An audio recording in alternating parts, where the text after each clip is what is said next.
নমস্কার, আমি সুমনা। আমার নতুন একটি ভিডিওতে তোমাদের সবাইকে স্বাগত জানাই। কেমন আছো তোমরা সবাই? আশা করি তোমরা সবাই খুব ভালো আছো আর আমরাও ভালো আছি। তবে আমার মেয়ের শরীরটা একটু খারাপ, ওই জ্বর হয়েছে আর কি। এখন তো যা ওয়েদার চলছে সবারই এরকম জ্বরে পড়ছে, আমার মেয়েরও তাই অবস্থা। রান্নাবান্না সবই হয়ে গেছে, শুধু এই একটা পাঁচমিশালি সবজি সেটা করা হয়নি। আগের দিনের ভিডিওতেই তো তোমরা সব কিছু দেখে নিয়েছো, আমি কি কি রান্নাবান্না করেছি না করেছি। শুধু এই সবজিটা হতেই আর কি বাকি ছিল। জানো তো, এই সবজিটা না তোমাদের দাদাভাই খেতে, মানে অশ্মির বাবা খেতে কিন্তু খুব ভালোবাসে। এই রান্নাটা যখনই করছিলাম শুধু তোমাদের দাদাভাইয়ের কথাই মনে পড়ছিল। আর তোমাদের দাদাভাই এরকম সবজি মানে এই সমস্ত কিছু খাবার খেতে না খুব ভালোবাসে।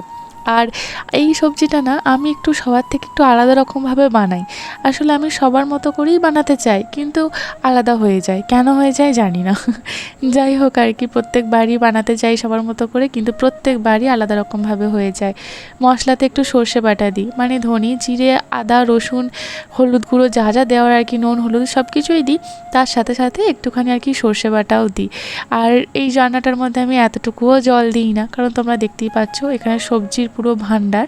এই সবজি থেকে এত জল বেরোবে এত জল বেরোবে, ওই মানে সবজির জলে দিয়ে আর কি সবজি রান্না হয়ে যাবে।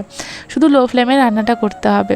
মা গিয়েছিল বেড়াতে, সবাইকার ঘর একটুখানি ঘুরে এলো। আর কারণ আর জাস্ট আমি মাকে বলছিলাম আর জাস্ট কয়েক ঘটিকা, এই যেমন যাত্রা শুরু হওয়ার আগে বলে না আর মাত্র কয়েক ঘন্টা, আর মাত্র কয়েক ঘটিকা, কয়েক মুহূর্তর পরই যাত্রাপালা শুরু হবে, সেরকম আর কি। আর জাস্ট কয়েকটা মুহূর্তর পরই আর কি আমার মা চলে যাবে এখান থেকে। আবার কবে আসবে তার কোনো ঠিক নেই। এই যে চালগুলো সব নোনানো হয়ে গেছিলো, সব কিছু শুকিয়েও গেল, সেগুলি মা আমি আর কি এভাবেতে তুলে রাখছি। তবে জানো, মা তো মাই হয়, সামান্য কয়েকটা চাল আর কি এভাবেতে উঠোনাতে পড়েছিল।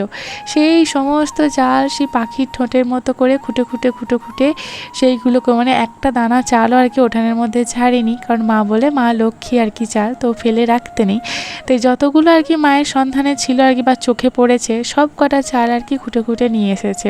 মা বলছে তোর একটা বড় কাজও সামনে দিলাম, তাহলে আমার আর থেকে কি হবে, থাকার কি দরকার, তোর কাজটা তো হয়ে গেল। তো এইভাবেই হাসি মজা চলছে, আর আমার সেই মনের মধ্যে চলছে, এই সময়টা যদি আমি ধরে রাখতে পারতাম, বা ভগবানকে যদি আমি মানে বলতাম, আর ভগবান যদি আমার কথাটা শুনতো যে এই মাত্র আর 2 ঘন্টা হাতে রয়েছে, এই 2 ঘন্টাকে তুমি 4 ঘন্টা বানিয়ে দাও। যদি এরকম হতো তাহলে কত ভালোই না হতো বলো। জানো, আমার কাছে না চাল নোনানোর এই একটা ড্রামই ছিল, যদিও এই ড্রামটা চাল নোনানোর জন্য আর কি আনা হয়নি, মাই আমাকে দিয়েছিল অস্মিকে স্নান করানোর জন্য, যখন খুব ছোট ছিল তখন। তবে এই ড্রামটাতে অস্মি একদিনের জন্য আর কি স্নান করেনি, তো সেই ড্রামটা আজকে কাজে লাগলো। আর একটা রেড কালারের যে ড্রামটা দেখলে, আর একটা ইয়েলো কালারের বস্তা, যেটাতে আর কি চালগুলো মানে পেতে শুকানো হচ্ছিল, তো সেই দুটো জিনিস আমি আমার পাশের বাড়ি জায়েদের বাড়ি থেকে নিয়ে এসেছিলাম। এই সুলতানপুর গ্রামে, মানে আমার শ্বশুরবাড়ির গ্রামে কিছু কিছু ঘর আছে যেখানে আমি গিয়ে কিছু বললে বা কিছু রিকোয়েস্টই করি আর যাই করি, সেখান থেকে কোনোদিনই আমাকে খালি হাতে ফেরায় না। সেই রকমই একটা ঘর হলো আমার পাশের বাড়ির জায়েদের বাড়ি, খুব ভালো ওনারা। তো যাই হোক, আমার মা দেখো জামা কাপড়গুলো গোছাচ্ছে, আর আমার রান্না প্রায় শেষের দিকে। ওই হয়েই তো গেছে সব কিছু, একটুখানি জাস্ট ফোড়ন দেওয়ার মতো করে নেব। কত কথা মা মেয়েতে মিলে গল্প করছি। জানো, যবে থেকে মা এসেছে তবে থেকে কিন্তু আমাকে একটা জামা কাপড় না রোদ থেকে তুলে নিয়ে আসতে হয়েছে, আর না আমাকে মেলে দিতে হয়েছে, না একটা জামা কাপড় আমি ওয়াশ করেছি, না আমি গুছিয়েছি। মানে এই বাড়িতে আসার পর বা অস্মি হবার পর বলতে পারো, মানে কেউ কোনোদিনই আমার জামা কাপড়, কেউ কখনো একটা বেলার জন্য গুছিয়ে রাখেনি।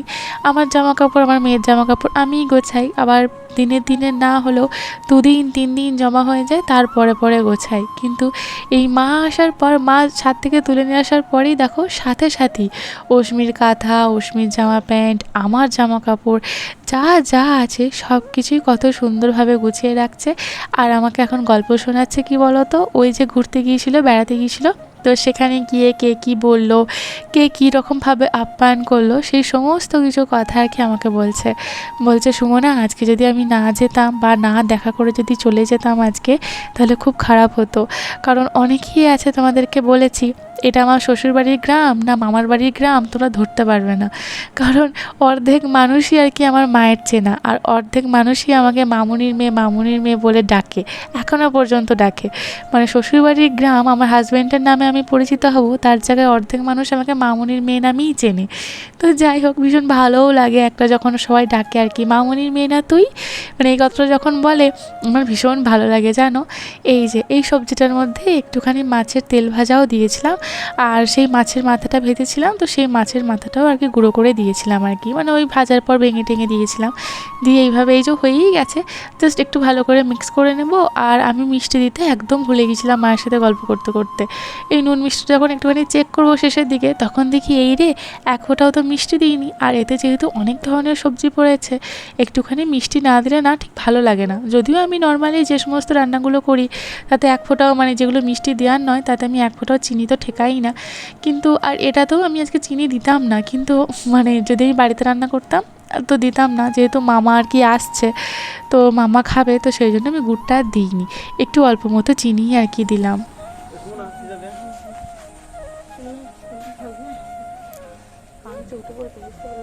বুঝতে পারো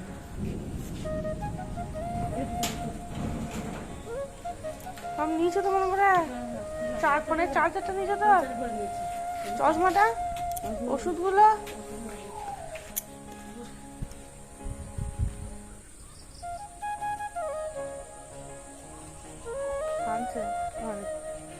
ঠিক আছে না আসছে।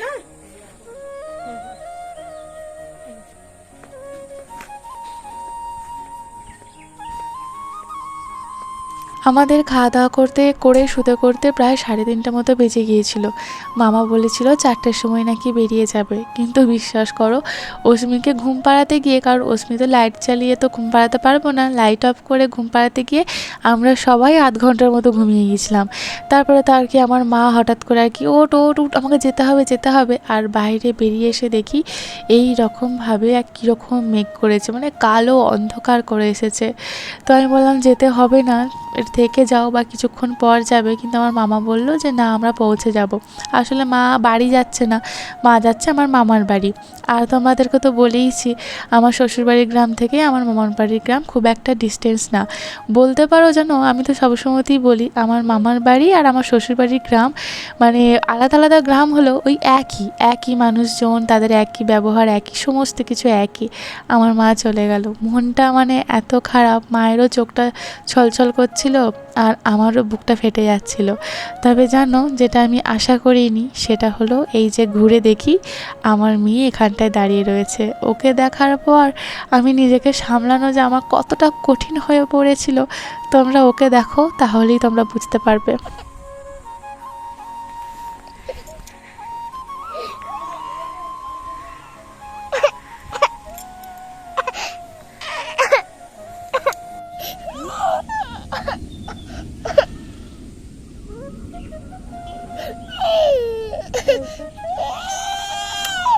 মামা তোমাকে বলে গেছে, বলে গেছে তো। আমার মা তো চলে গেল, মনটা তো ভীষণ কষ্ট হচ্ছে, কিন্তু এখন আমি নিজেও একটা ছোট্ট বাচ্চার মা, তাই বুক ফাটলেও আমাকে ওর সামনে প্রকাশ করা চলবে না। কারণ আমি যদি ওর সামনে ভেঙে পড়ি, কাঁদি, চোখ দিয়ে যদি জল বের হয়, তাহলে আমার মেয়েকে কেউ সামলাতে পারবে না, সেও প্রচুর কান্নাকাটি করবে। তাই কি করব, মনের কষ্ট মনেতেই চেপে রেখে ওকে একটু হাসানোর চেষ্টা, একটু সামলানোর চেষ্টা। অস্মির বাবাও বাড়িতে নেই, আবার আমার মাও নেই, এরপর শুধুমাত্র আমরা মা মেয়ে। আমাদের মনের অবস্থার সাথে সাথে কিন্তু আমাদের এই যে প্রকৃতি, এই যে আকাশের অবস্থাও কিন্তু এক। সেই মনে হচ্ছে যেন এত অন্ধকার করে এসেছে, চারিদিকে পুরো অন্ধকার, মনে হচ্ছে যেন সন্ধে নেমে গেছে, কিন্তু দেখো এখনো পর্যন্ত কিন্তু বৃষ্টি পড়ছে না। বেশ অনেকক্ষণ পর বৃষ্টি পড়েছিল জানো। আমি অস্মিকে নিয়ে ছাদে এসেছিলাম, ঠিক সেই রকম, মানে আমাদের মনের অবস্থাও ঠিক সেই রকম। মনের মধ্যে এক রাস দুঃখ জমা হয়েছে, কিন্তু চোখ থেকে জল বের করার উপায় নেই। অস্মিকে ছাদে নিয়ে এলাম, ছাদটা অস্মির জন্য খুব প্রিয়। আর তোমরা তো জানোই বিয়ের পর থেকে এই একটা জায়গা আমার মানে শ্বাস নেওয়ার, মানে মন খুলে একটা মুক্ত বাতাস, মন খুলে শ্বাস নেওয়ার একটা জায়গা। আমি অনেকটা সময় বিয়ের পর থেকেই, এই বাড়িতে আসার পর থেকেই অনেকটা সময় আমি এই ছাদে কাটাই, আমার ভীষণ ভালো লাগে। তবে অস্মি হওয়ার পর থেকে ছাদে সময় কাটানোটা আমার কমে গেছে, কারণ তোমরা খেয়াল করলে দেখবে আমাদের আমাদের ছাদটার মধ্যে অনেক বড় বড় রড বের করা আছে। ওই যে তোমাদের দাদা ভাইয়ের প্ল্যান ছিল বিয়ের 1-2 বছরের মধ্যেই লোনটা শোধ হয়ে যাবে, তারপর 2 তলা বানাবে। তো সেই 2 তলা বানানোর জন্যই সব কিছু রেডি করে রেখেছিল ও। তো সেটা তো আর সম্ভব হয়ে ওঠেনি, তাই ওই রকমভাবেই ছাদটা রয়ে গেছে। তাই ভয়েতে আমি অস্মিকে ছাদে অতটা নিয়ে আসি না, বা নিয়ে এলেও কিছুক্ষণের জন্য নিয়ে আসি বা চোখে চোখে রাখি, তারপরে আবার নিচে নামিয়ে নিয়ে চলে যাই। একা একা তো ছাদে ওকে আমি এক মুহূর্তের জন্যও পাঠাই না, শুধুমাত্র এই রডগুলো বেরিয়ে আছে বলে। খুব ভয় লাগে আমার। তবে নিচে এই মুহূর্তে থাকার মতো পরিস্থিতিও নয়, কারণ নিচে যত থাকবো তত আমার বেশি বেশি করে কান্না পাবে, তত বেশি বেশি করে আমার নিজের মনটা ভারী হয়ে আসবে। তাই ছাদে আসা, ছাদে এসে অস্মিকে একটুখানি দুধটাও খাইয়ে দিলাম। ছাদের মিডিল পয়েন্টে, মানে যেখানটা ছাদের আর কি মাঝের অংশটা, ওখানটাতে বসতে বেশি ভালো লাগে। কিন্তু ওই যে মনে হচ্ছে যদি একটুখানি বৃষ্টি নামে আর যদি অস্মির গায়ে জল পড়ে, তাহলে ও ওখান থেকে আর কিছুতেই উঠে আসবে না। তাই এই জায়গাটাতেই বসে বসে মা মেয়ে বসেছিলাম, গল্প করছিলাম, ওকে অনেক রকমের গল্প শোনাচ্ছিলাম যাতে ওর মনটাকে একটুখানি ডাইভার্ট করি। কিন্তু আমার মন ভীষণ খারাপ, ভীষণ খারাপ। ঠিক 1 বছর আগে এই সময়টাতে যেন আমাদের জীবনের মহাযুদ্ধ, মহাঝড় উঠছিল। আমার বাবার মানে জীবন মরণের লড়াই চলছিল এই সময়টাতে। সেই কথাগুলোও মনে পড়ছিল। আর আজ থেকে ঠিক 1 বছর আগে আমার বাবা এসেছিলো আমার বাড়িতে, ওই একদিন মতো আর কি ছিল। আবার ঠিক তার 1 বছর পর আমার মা এলো আমার বাড়িতে, এসে থেকে গেল কয়েকটা দিন। মানে সব কিছুই মনে পড়ছে, কিন্তু মনে এক চলছে আর অস্মির সাথে গল্প করছি, খেলা করছি, ওকে বোঝাচ্ছি আর এক। আর ও একটুখানি ভুলে যাচ্ছে, ভুলে থাকতে থাকতে আবার সেই মামুনি মামুনি মামুনি করে কেঁদে উঠছে। খুব খারাপ লাগছে। জানো তো, অনেকেই বলে যে বিয়ের পর সব সংসারেই 19-20 ঝগড়াঝাঁটি, এটা ওটা অশান্তি লেগেই থাকে। প্রত্যেকটা সংসারেই আছে, আজ নয়তো কাল হবেই হবে। কিন্তু আমার মাকেও বলতে শুনেছি, সবাইকেই বলতে শুনেছি, একটা বাচ্চা নিয়ে সব কিছু ঠিক হয়ে যাবে। অস্মি হয়ে যাওয়ার পর, অস্মির এখন প্রায় 3.5 বছর বয়স, এতটুকু আমার নিজের জীবন দিয়ে আমি এক্সপিরিয়েন্স করেছি, বাচ্চা হয়ে গেলেই সব কিছু ঠিক হয়ে যায় না। হ্যাঁ, একটা জিনিস কি হয়, একটা মেয়ে যখন মানিয়ে নিতে পারে না, এবং সে মানিয়ে না নিতে পারে সে তার যে বাবার বাড়িতে যাবে, সেই স্কোপটাও আমাদের সমাজ আমাদের মেয়ের জন্য রাখেনি, সেই সুযোগটাও নেই। কারণ বাবার বাড়িতে গিয়ে থাকলেও বাবার বাড়ির চারিপাশে মানুষজনের হাজার কথা, হাজার প্রশ্ন, সেখানেও সে ভালোভাবে টিকতে পারবে না। আমার শ্বশুর বাড়িতেও সে যখন টিকতে পারছে না, তাহলে একটা মেয়ে যাবে কোথায়?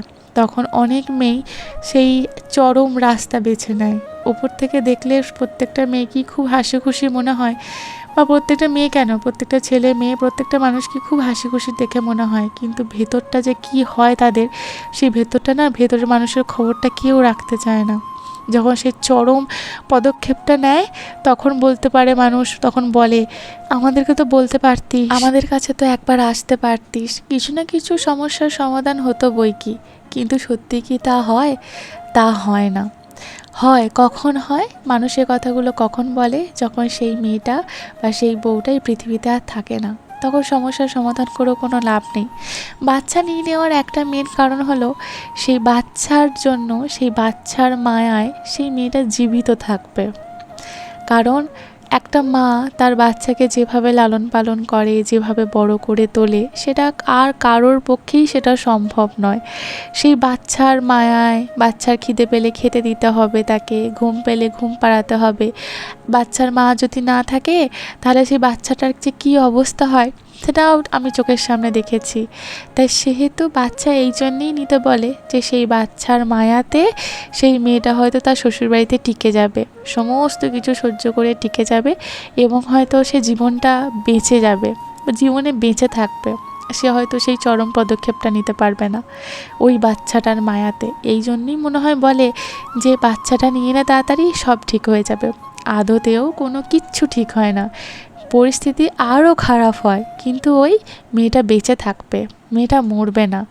আবার অনেক মেয়েও থাকে, বাচ্চা থাকা সত্ত্বেও সেই চরম পদক্ষেপ নেয়, এমন মেয়েও আছে, কিন্তু তাদের লড়াই আরও কঠিন, আরও কঠিন। তাই আমার মনে হয় বাচ্চা, বাচ্চার মা, এই পৃথিবীর যত মানুষ রয়েছে সবাই টিকে যাক, সবাই ভালো থাকুক, সুস্থ থাকুক, যে যেমনভাবে বাঁচতে চায় সে তেমনভাবেই বাঁচুক। সমাজের মানুষের কথা, সমাজের মানুষের ওই টোন চিটকিরি কটূক্তি সেই সমস্ত কিছু মানে অগ্রাহ্য করে বা সেই সমস্ত কিছুর ঊর্ধ্বে গিয়ে মানুষ বেঁচে থাকুক। একটা বাচ্চার জীবনে তার মায়ের গুরুত্ব অপরিসীম, বাবার গুরুত্বও অপরিসীম, কিন্তু মাদের যেন একটু বেশিই হয়, তাই না? আমার জীবনে এই যে যখন আমার মা চলে গেল, আমার এতটাই কষ্ট হচ্ছিল, যে কয়েকটা দিন আমার কাছে ছিল, বিশ্বাস করো আমার মনের মধ্যে না কোনো দুঃখ, না কোনো চাপা অসন্তোষ, না কোনো চাপা মানে ডিপ্রেশন যেটাকে আমরা বলে থাকি, কোনো কিচ্ছু নেই। আমি জাস্ট ফ্রি বার্ড, মানে আমার এত ভালো লাগছিল, মানে মনের মধ্যে কোনো কিছুই ছিল না। আর সেই মানুষটা যেই আমার চোখের আড়াল হলো, এক রাস দুঃখ, এক রাস হতাশা, এক রাস নিস্তব্ধতা, সব কিছু যেন আমাকে গিলে খেতে আসছে, সব কিছু আমাকে গ্রাস করছে।